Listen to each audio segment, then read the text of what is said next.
हमारे चैनल पे आए सभी न्यू व्यूवर्स से अनुरोध है कि प्लीज़ हमारे चैनल को सब्सक्राइब करें।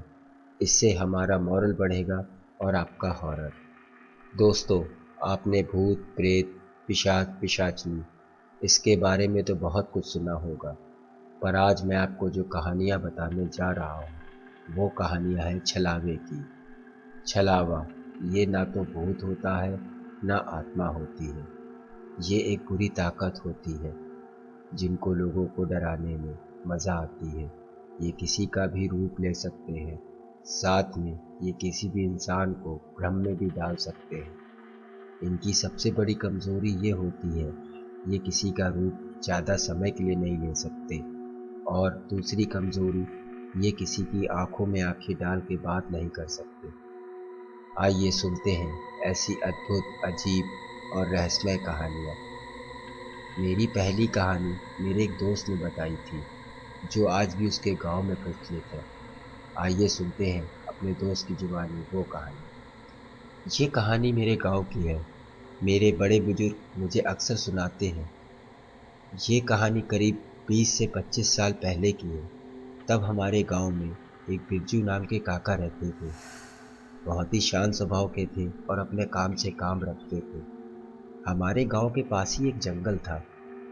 वैसे तो लोग वहां ज़्यादा जाते नहीं थे, पर कभी कभार जानवर चलाने या थोड़ा बहुत लकड़ी लेने जाते थे। एक दिन बिरजू काका को लकड़ियों की ज़रूरत पड़ी, तो लकड़ी काटने जंगल की तरफ चले गए। सुबह से शाम हो गई, एक दिन से 2 दिन हो गया, वो वापस ही नहीं आए। इधर गांव में भी काफ़ी चर्चाएं होने लगी, आखिर बिरजू काका कहाँ चले गए। गांव वाले और बिरजू काका के घर वाले ढूंढ ढूंढ के थक गए, पर बिरजू काका का तो कोई नाम ही नहीं पता चला। फिर एक दिन सुबह 5 बजे बिरजू काका बहुत बुरी हालत में गांव वापस आए। सबने उन्हें घेर लिया और पूछा क्या हुआ। तब उन्होंने जो कहानी बताई उसे सुनकर पूरे गांव वाले सहम गए। उन्होंने बताया, जब वो जंगल गए तो उन्हें ऐसा लगा जैसे उनका लड़का उन्हें कस कस के आवाज़ दे रहा हो। वो आवाज़ के पीछे जंगल में काफ़ी अंदर तक चले गए। अभी वो आवाज़ सुन ही रहे थे कि उन्हें अचानक ऐसा लगा जैसे उनका लड़का थोड़ी दूर पे खड़ा हुआ है। जैसे ही वो वहाँ पास गए तो देखते क्या है, वहाँ कोई था ही नहीं। अब बिरजू काका को कुछ समझ में नहीं आया। तभी अचानक बिरजू काका को लगा कि उनके जैसा ही आदमी उनके सामने खड़ा है। उन्होंने हिम्मत जुटाकर उससे पूछा, तुम कौन हो? इस पर वो कुछ बोला नहीं, केवल मुस्कुराता रहा और नीचे की तरफ देखता रहा। अब बिरजू काका को बहुत ज़्यादा ही डर लगने लगा। वो उससे उल्टी दिशा की तरफ भागने लगे, पर देखते क्या है, वो जहाँ भागते हैं वो आदमी उसके पीछे ही आ रहा है। काफ़ी देर भागने के बाद बिरजू काका थक कर बैठ गए। जैसे ही बिरजू काका बैठे, थोड़ी दूर पर वो आदमी भी बैठ गया और इन्हें देखकर लगातार मुस्कुरा रहा था। ऐसे ही पूरा दिन निकल गया और बिरजू काका थक कर सो गए।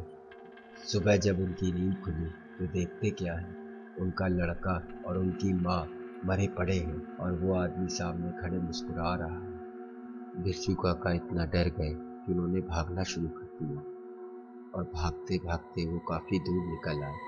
पर देखते क्या है, वो घूम के वहीं आ रहे हैं। ऐसे ही काफ़ी समय भागने के बाद उन्हें रास्ता दिखा और वो गांव पे आ गए। ये बताकर बिरजू काका तो बेहोश हो गए, क्योंकि कई दिनों से उन्होंने न कुछ खाया था न पिया था। इसके बाद मेरे गांव वालों ने उस जंगल में जाना ही बंद कर दिया।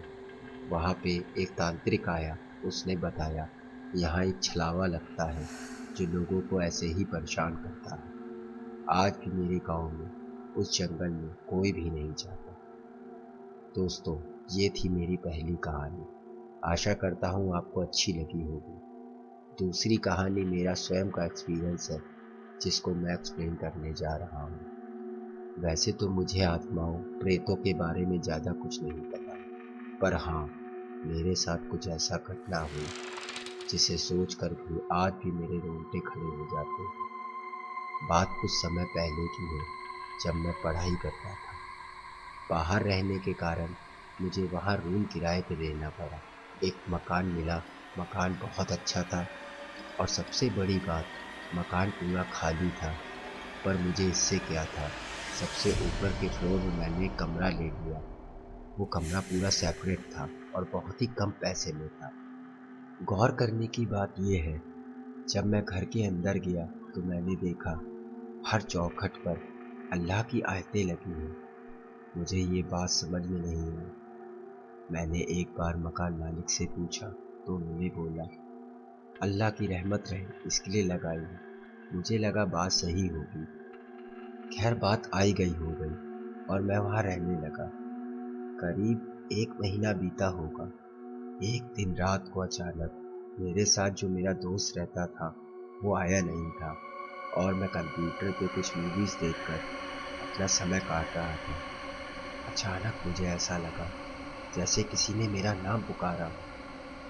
नाम पुकारना तो ठीक था, पर उसने जो मेरा नाम लिया था वो मेरे लिए बहुत ही ताज्जुब वाला था, क्योंकि उसने जो मेरा नाम लिया था वो मेरे बचपन का था और उस नाम को वहाँ कोई भी नहीं जानता था। मुझे बड़ा अजीब लगा। फिर मैंने सोचा मैं अकेले हूँ, मन का भ्रम होगा। मैंने उस पर ध्यान न देकर दोबारा कंप्यूटर पे मूवी देखने लगा। अभी 2 पल ही बीते होंगे, अचानक फिर किसी ने मेरा नाम पुकारा। मेरा नाम इतना साफ तरीके से पुकारा था कि मुझे बिल्कुल साफ सुनाई पड़ा। और सबसे बड़ी बात, उसकी आवाज़ बहुत ही डरावनी और दर्द भरी थी। मैं धीरे से उठा और नीचे की तरफ झांका। मैंने देखा वहाँ पूरा खाली पड़ा था और अंधेरे में हल्का हल्का नीचे दिख रहा था। अब मेरा डर बहुत बढ़ चुका था।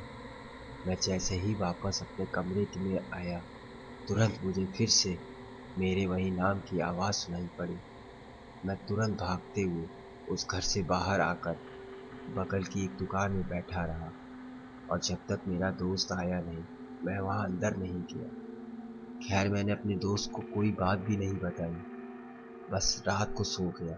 अगले दिन सुबह जब मैं उठा तो मैं बगल की चाय की दुकान में जाकर चाय वाले को पूरी बात बताई। उसने बताया कि इस मकान में छलावा लगता है जो अक्सर लोगों को ऐसे ही डराता है। कुछ समय पहले तो यहाँ एक कपल रहने आए। वो लोग तो इतना डर गए कि उन्हें हॉस्पिटल में एडमिट कराना था। ये बात सुनकर मैंने तुरंत उस रूम को खाली किया। वहाँ लोगों ने एक बात और बताई, कभी कभी उस घर में छत के ऊपर कोई खड़ा दिखाई देता है या कभी कभी आगे वाले कमरे में कोई टहलता हुआ दिखाई देता है।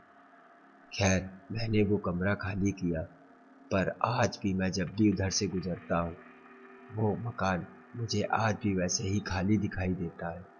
ना तो मेरे जाने के बाद कोई रहने आया, ना मकान मालिक ने किसी को उठाया। दोस्तों ये थी छलावे की 2 कहानियाँ। आशा करता हूँ आपको अच्छी लगी होगी। अगर अच्छी लगी हो तो प्लीज़ प्लीज़ मेरे चैनल को सब्सक्राइब करें और लाइक भी करें। हम ऐसे ही आपके लिए और भी कहानियाँ लाते रहेंगे। Thanks for watching my video.